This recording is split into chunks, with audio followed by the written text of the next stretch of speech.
After multiple years of constant hype and build-up, Simon the Digger vs. Rayner is finally here. This is one of my top 10 favorite matchups and has been the community's golden goose for years. Expectations were naturally through the roof for such a largely requested idea, and with what team members were saying, it seemed like we were in for an episode for the ages. But while I don't think this is an episode people will be forgetting anytime soon, it's definitely not the masterpiece people expected, and has plenty of flaws throughout. So let's talk about it. First off, similar to Kratos vs. Asura, in terms of flaws in the episode, the analyses are pretty much free of them. They have a few issues here and there, but I'd say that these are some of the best analyses in the show, both for opposite reasons. Simone's analysis excels in the versus department. Gurren Lagann is an absolutely ridiculous series to analyze under a power scaling lens, and the analysis fully plays into it. We got not only the hilarious bit for the new highest speed calc in the show, but also our first dive into dimensional tiering on the show, all before we even got to Tengen Toppa. On that note though, I do wish we got a bit more of a deep dive into dimensional tiering. This matchup was practically built on it, so I'd much prefer it getting more spotlight than the new kid on the block of reality above fiction arguments. Aside from that though, I have no real issues with the versus coverage here. It's all super fun and very interesting to see them explain. Kyle's analysis, meanwhile, excels in the story department. Now, that's not to say Simone's story coverage is bad. For example, I really like how they framed Kamen as the focus at the start, only to switch it to Simone, and then mirror that with Hal for Kyle. It's great stuff. But Simone is a far more static character in comparison. Kyle's character arc spans multiple runs, while Simone's character arc wraps up before the second half of the series. Kyle just naturally had more story and character beats to cover, and his analysis does so exceptionally. They tell his story of forced responsibility and self-acceptance really well. Everything after the life equation is just some of the best comic story coverage we've ever gotten, and does his character so much justice. Take notes, DC. It's also weaved together with the versus coverage really well, with my favorite example being the extremely sudden switch from Kyle getting the ring to covering its abilities, reflecting how such absurd power was thrust onto Kyle so suddenly. This great story coverage is why I overall prefer Kyle's analysis, but both of them are extremely good and share many qualities, the most notable one being the editing. Sure, it's like the 5th time in a row he said it, but DJ really does keep bringing his best. The motion graphics here especially are top-notch. Simone's analysis excels in text graphics, with each of the transformation and name edits looking great. The dimensional tiering section is also edited very well, with good visualizations of the concept and lots of fun references to point out. Kyle's analysis, meanwhile, is pretty much forced to have consistently great motion graphics due to his lack of visual media. Thankfully, DJ locked in and delivered some amazing comic animations, rivaling even the famed Wally West, with the different emotional corp edits in particular standing out. Overall, these are just two very good analyses. I don't think they're beating out Mahito and Shigaraki for best analyses so far this season, but they give Bowser and Eggman very tough competition for second place. With that, we move on to the fight. I have a lot of mixed opinions on this one, but we'll start with something positive, that being how good it looks. When the episode was revealed to be fully hand-drawn, I won't lie and say I wasn't a bit worried about the final result. It was a massive undertaking, and some of the preview shots looked pretty whack, but the end product smashed through all of those doubts and delivered some amazing visuals. For starters, both characters and their creations look stunning. Starting with Simon, he himself looks great in most shots, and his mechs are on point with pretty fluid-looking movement. Additionally, the transformations are by far the best looking sequences of the fight. Both have great establishing shots and super cool text pop-ups, and I really like how you can see Tengen Toppa pushing stars down with its stomp. But Super Tengen Toppa goes the extra mile here, giving us not only great build-up and animation, but this absolutely beautiful perspective shot for one of the coolest looking transformations ever. Probably top 10 best looking shots in the show right here. I also love the detail that he tries to grab Kyle during the transformation. That's just super cool. Yet, despite that, I think Kyle in terms of visuals has my favorite elements. I'd say he looks worse overall and doesn't get nearly as cool of shots, but his stylization more than makes up for it. I absolutely adore the comic aesthetic they give to pretty much everything Kyle does. All of his constructs have that classic halftone shading to them and it looks so damn good. Plus he gets some cool stylized onomatopoeia pop-ups. Two other things I really like about the animation is the differing art styles and coloring. With that first one, I don't know if it's just a me thing, but I like when animations have subtle art style changes in them. I think it makes for a fun aesthetic and it's cool for each animator to get a uniqueness to their sections. The second aspect is more self-explanatory. Ooh, pretty colors. Seriously though, the coloring here looks great and consistently pops, with the backgrounds especially enhancing them. Spiral Space looks amazing with how colorful the surrounding galaxies are. Meanwhile, the source wall, even beyond looking great, gives a perfect darker backdrop to let the colors in the climax really shine. But branching off that is where we start getting into some of my negatives. While the source wall looks insanely cool as a background, it removes any sense of scale to the fight's climax. Sure, the perspective shot looks cool, but by taking the fight to such an empty area, we have nothing to compare Super Tengen Toppa or their drill size to. The most we can gauge the size off is Kyle himself, and if we do that, the scale here is barely above building.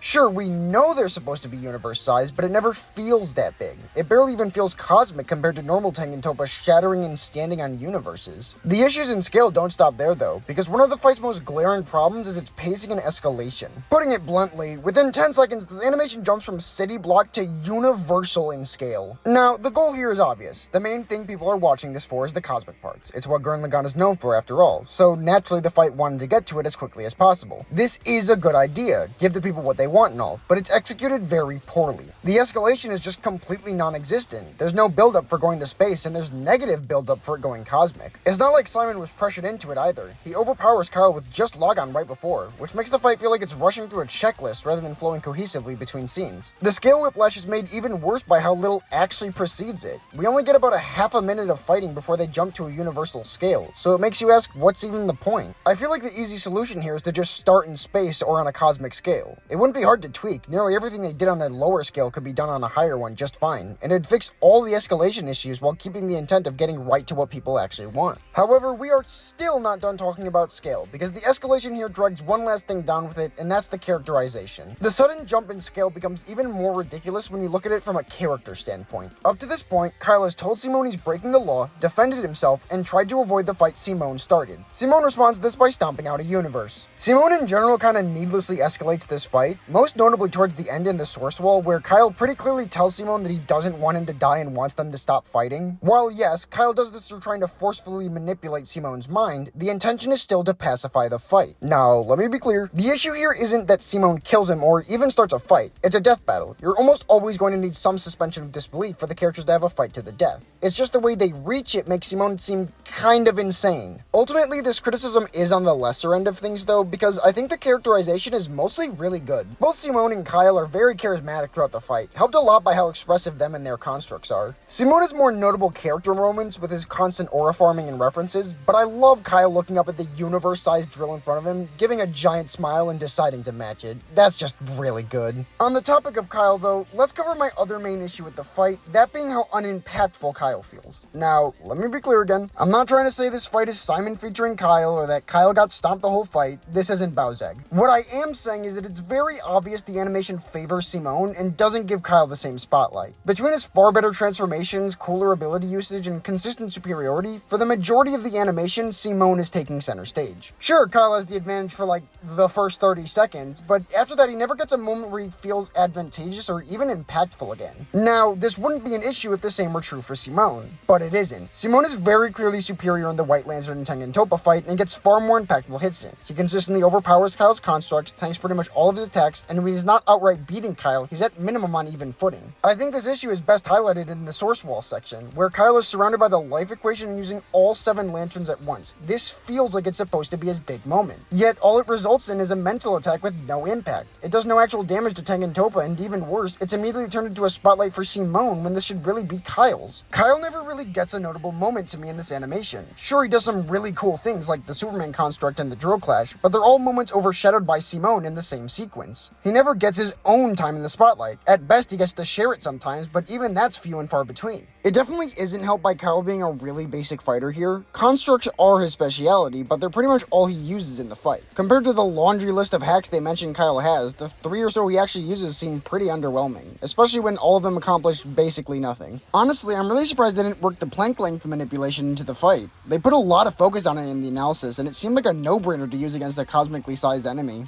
Now then, I've been negative quite a bit now, so let's end this part off with some positives, starting with the track. Now, is Spiral of Emotions just a repackaged Will of the Drill? Yes. Does that make it any less awesome? No. In fact, my favorite parts of the track are its lower energy segments. I really like how they sound and work great as cosmic feeling backing music. Secondly, while I've been pretty harsh to this fight's choreography, I do still want to acknowledge how cool what happens is. The writing is absolutely style over substance, but it's hard to deny how cool that style is. But to discuss the absolute coolest thing in this animation, we've got to finally talk about the ending. I've been intentionally saving the best for last, and when I say best, I mean best, because this is in the top 5 best endings to any death battle ever. Ending on the depowered fist fight everyone wanted. Fucked genius. Simone being the super weapon Kyle was after. Fucked genius. The battle damage. Fucked genius. contrasting styles for their hits, the cross counter punch. The only, and I mean only flaw I can point out in this section is that there's a music repeat error, but even that barely matters when it's done to give us the perfect music sync for the final drill clash. What really sells said drill clash though is Brandon Acosta's phenomenal Green Lantern oath. He made an amazing first impression on the show, with his delivery not only being by far the best in the episode, but in the entire season so far. As for the kill itself, I'm really glad they didn't hold back on the brutality. Simon brutally tearing through Kyle's arm and sucking him square in the jaw with the core drill is raw as shit, especially with the indent it leaves on his face. This ending is just, it's flawless. I may have numerous issues with this fight, but none of them can be found here. Once this sequence starts, all my disappointment fades away and I get everything I could have wanted out of the ending. Moving on over to the post-analysis, I'll be up front and say that I do disagree with the result. Not for any of the annoying DC Herald shit. I just think Kyle out-haxes, but I think the conclusion is still fine. It's definitely not without flaws though. I think it's really funny they explain how they can't use typical categories to cover the debate, and then proceed to do exactly that except with a different name. Willpower is just comparing who's stronger, it has nothing to actually do with their willpower, and imagination is just covering their abilities. The quirky titles don't add anything and feel misleading to what's actually being discussed. Additionally, naming the category imagination and then having Kyle not win it is just absurd. Simone tying in that category honestly makes no sense. The only one actually given an edge in it is Kyle with his creativity, while Simone is only said to be able to match Kyle's abilities, of which he pales in comparison to versatility-wise. The other categories are mostly good though. I really like how they talk about power, then switch to covering potential, and use that new info to go back to finish power. I like that they're playing around with the category system now, and it helps make the post-analysis flow really well. Though, there is one part of the potential section I find weird. When comparing the reality above fiction scaling, they say only Simone is able to be at such a level of power and control it. But in Kyle's analysis, they scale him normally to people that could destroy his entire cosmology, which would include the parts that make the life equation get said scaling. So he should be able to control that level of power just fine. It's also extremely funny to me that they hype this up as some super crazy debate, only to say Kyle has literally 0 win cons. Anyways, despite my disagreements, I do like how this conclusion is framed. Simone starting weaker but eventually growing strong enough to win is a very fitting result, and a lot more satisfying than if he was just put stronger outright. As for the next time, me and my pals at Axe have a very strong connection to Wiley vs. Tom thanks to a certain gremlin we house. I'm super excited for the episode, and knowing Luis's history with cartoon fights, it's probably gonna be amazing. Anyways, overall, while Simone vs. Kyle was a good episode, it shouldn't be surprising at this point that I was pretty disappointed by it. The analyses are the only parts I don't really take issue with, while the rest of it either has aspects I'm not huge on or just full on dislike. Most of these issues are naturally towards the fight. Yeah, it's very cool, but it feels hollow. Style can only carry a fight so far without substance, and I think this animation lacks a lot of that. The pacing is really bad, the climax is underwhelming, Kyle gets done dirty, the choreography feels lackluster, etc, etc. This episode is in a similar boat to Mahito vs. Shigaraki, where my criticism for it is heightened a lot by my love for the matchup. Except, it's heightened even more here, as this matchup wasn't just special to me, but the entire community. There was so much hype and love going into this matchup, and I ultimately think it failed to reach those expectations. But like I said earlier, I do still believe it to be a good episode. While I have plenty of issues, there's enough good aspects to outweigh it. Though, instead of repeating what I did like about the episode, I'd instead like to direct you to this review blog by my pal Bang that I'll link in the description. I've definitely been pretty negative here, so if you'd like to see a more positive angle on the episode, go check it out. He covers the good parts of the episode better than I could, and actually made me like the episode a little bit more. I'd highly recommend it. With that, I'll give this episode like a 7 out of 10. It's by no means bad and has plenty of aspects to appreciate, but the issues I have with it drag it down a lot, to the point where I unfortunately can't see it as the 10 out of 10 episode most others do. Anyways, thank you for watching. If you enjoyed, consider subscribing for future content, and here's to hoping Tom vs. Wiley has Space Jam 2 footage in it.